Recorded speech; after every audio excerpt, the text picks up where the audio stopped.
Nana says, how long will God let us go through this? It's heartbreaking. God isn't letting us go through this. God has I don't believe God has anything to do with this. These are people. All right. I wasn't ever planning on this talk, but a story just popped into my brain. A story just popped into my brain that we're going to discuss. It's an awful story. So Kathy was just mentioning the Bible. And this is one of the worst stories in the Bible. It takes place towards the end of the book of Judges. And it begins when a man and I believe it's his concubine, they go into a town. And they're just going to stay in the town square. And a man comes out and says, hey, you can't stay here. This is not a good town for you to be staying outdoors. You can't stay in the town square. You never make it to morning. The man says, you come and stay at my house. And so the man and his concubine go back to the other man's house to stay. This story, by the way, is very reminiscent of what happened to Lot and his family in Sodom and Gomorrah, and to the angels. The bottom line is the man and his concubine go into this man's home. They stay the night. Throughout the night, at one point, the townsmen come out. Send them out. We want to know them. The man, the visitor, the foreigner, well, he's not a foreigner, the man, the visitor to the city, he gives them his concubine. And ultimately, they abuse her, and she dies of her injuries. The story just gets worse from there. And I'm not going to bore you with the details.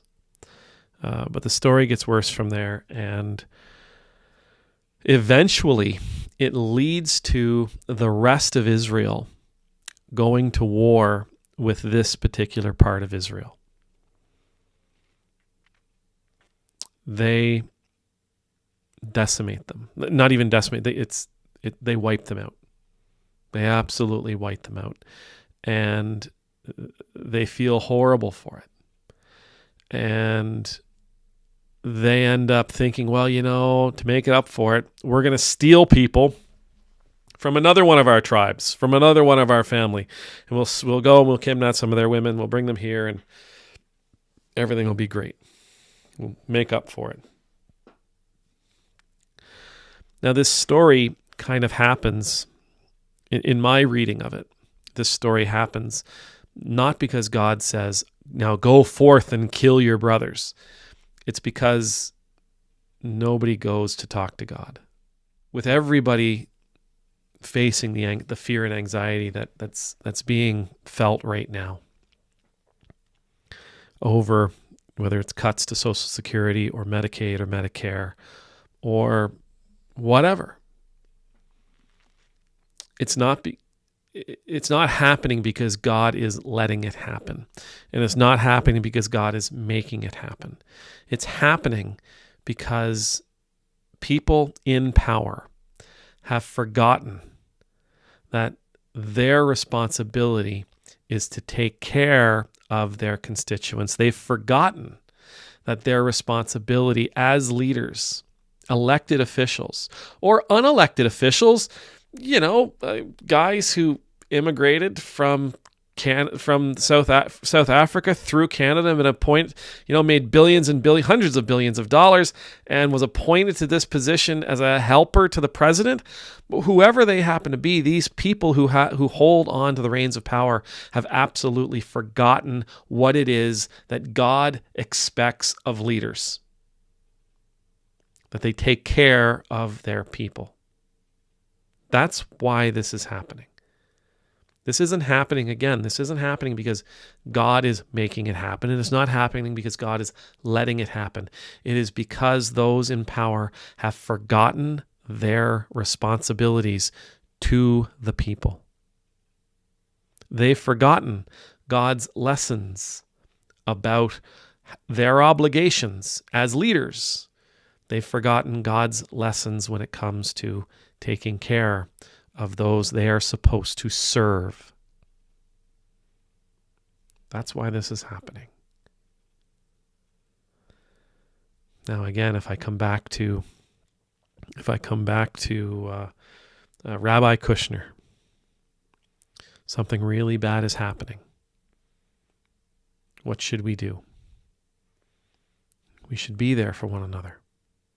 As the heretic, as our friend the heretic said, we should be there for one another. Right? Be willing to reach out and say, hey, I need some help. And we should be willing to say, hey, you need some help? I can help you.